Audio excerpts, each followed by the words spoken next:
আসসালামু আলাইকুম প্রিয় ভিউয়ার্স, চলে আসলাম সকাল সকাল ছাদে।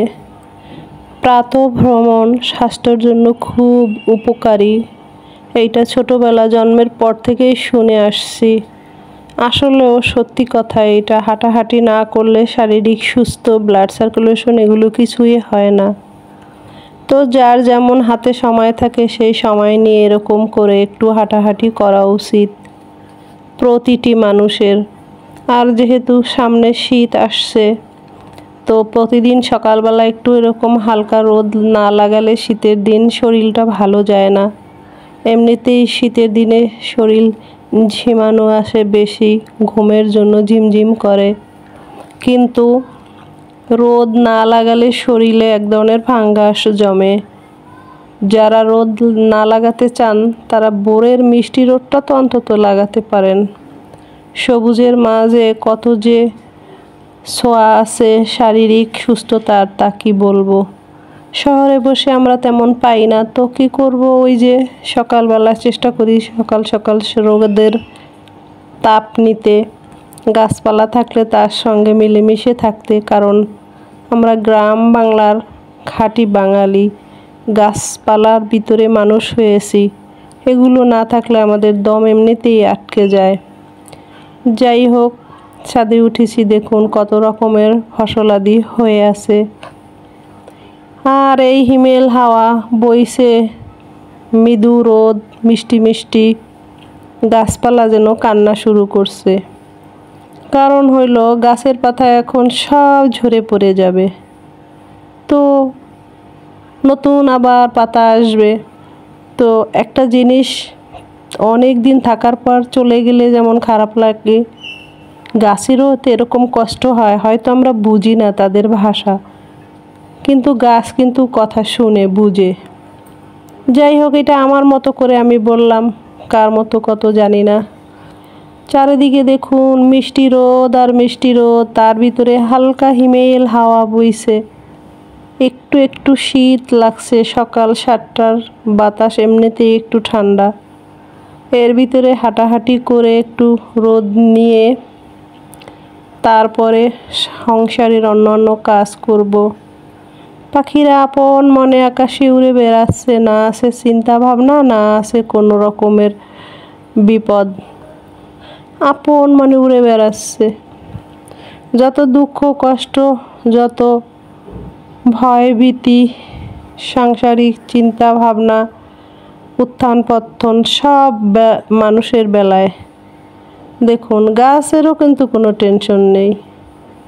তো কি আর করার, সবাই সবার মতো করে চলছে।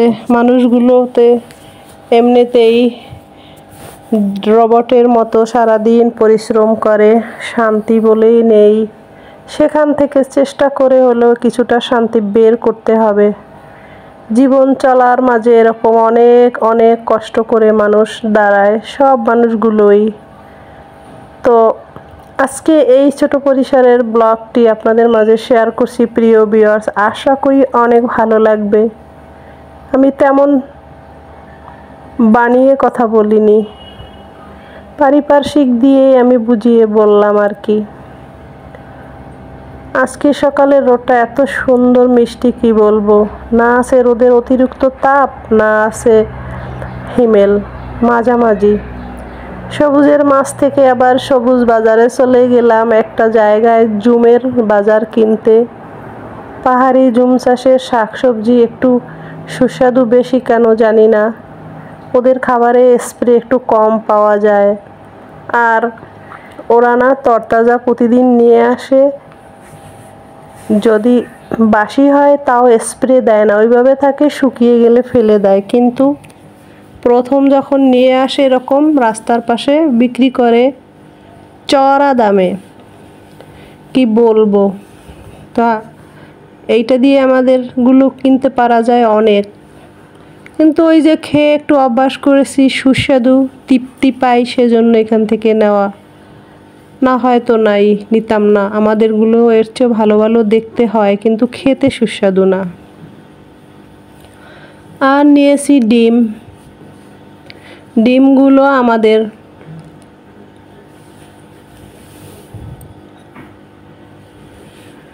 মাছ গোশ না থাকলে ডিম থাকলে হয়। আর আমাদের বাসায় ডাল না হলে চলে না, প্রতিদিন ডাল। ডাল আমাদের জীবন, ডাল আমাদের প্রাণ, ডালই দিয়ে আমরা সবসময় খাই।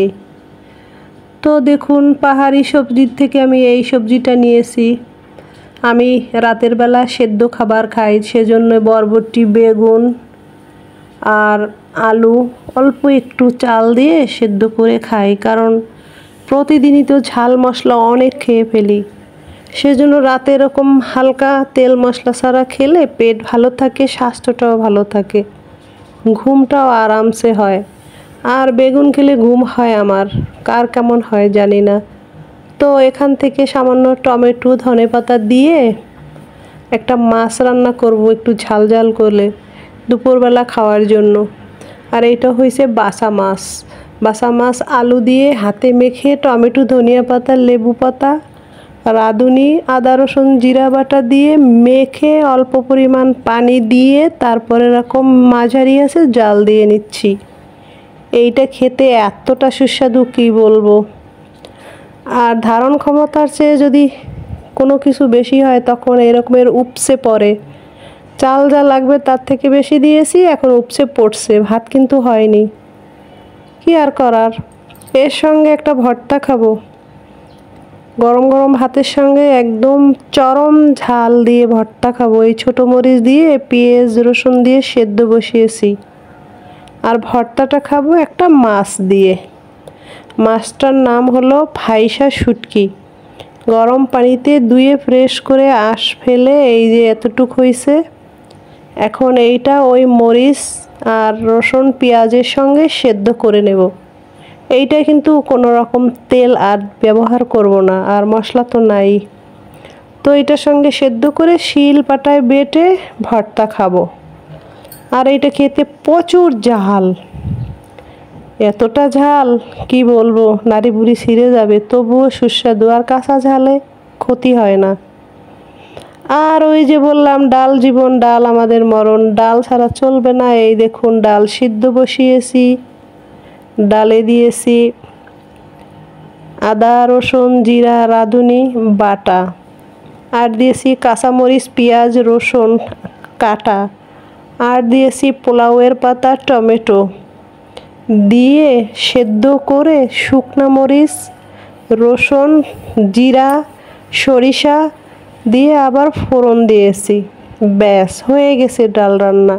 তবে ডালে একটু অনেক জাল দিতে হয়, তাহলে ডাল খেতে সুস্বাদু দ্বিগুণ হয়, মাছ মাংসকে হারিয়ে দেয়। এই দেখুন ফাইনাল লুক আমার ডালের। চুলার জালটা বেশি করে দিতে হয়। এক হাঁড়ি ডাল হয়ে গেছে। দুপুরবেলায় আমরা খেয়ে নেব এর 3 ভাগের 2 ভাগ, এতটা ডাল আমাদের পছন্দ। আর এর সঙ্গে দেখুন প্রিয় ভিউয়ার্স, বাসা মাছ দিয়ে আলু দিয়ে টমেটো ধনিয়া পাতা লেবু পাতা রাঁধুনি বাটায় একদম হাতে মেখে একটা গা মাখা ঝোল করেছি। এটা খেতেও খুবই সুস্বাদু। আর সেই ভর্তা ঝাল ঝাল, এই যে দেখুন মিহি করে পাটায় বেটে নিয়েছি। এবার গরম গরম ভাতের সঙ্গে সবগুলোর থেকে একটু একটু করে খেয়ে নেব। তো খেয়ে নিচ্ছি। খাওয়ার আগে আমি পানি খাই, পানিটা পরে খাই না, কারণ খাবার ভিতরে পানি খেলে পেট ভরে যায় আর সমস্ত খাবার পেট থেকে গলায় চলে আসে, আর সেইটা স্বাস্থ্যের জন্য মোটেও ভালো না। এটা আমার কথা না, ডাক্তারদের কথা। যাই হোক প্রিয় ভিউয়ার্স, আজকের রান্না খাওয়া দাওয়া প্রাতঃভ্রমণ সব কিছু মেলে সবুজ শাকসবজি, সবুজের মাঝে ঘোরা, প্রকৃতির হাওয়া বাতাস আপনাদের কেমন লাগলো কমেন্টস করবেন। আর আপনাদের সুস্বাস্থ্যের কামনা করছি, আপনার মঙ্গল কামনা করছি। আল্লাহ আপনাদের ভালো রাখুক, সুস্থ রাখুক। আজকের মতো বিদায় নিচ্ছি, ফিরে আসবো আবার পরের দিন। আল্লাহ হাফেজ।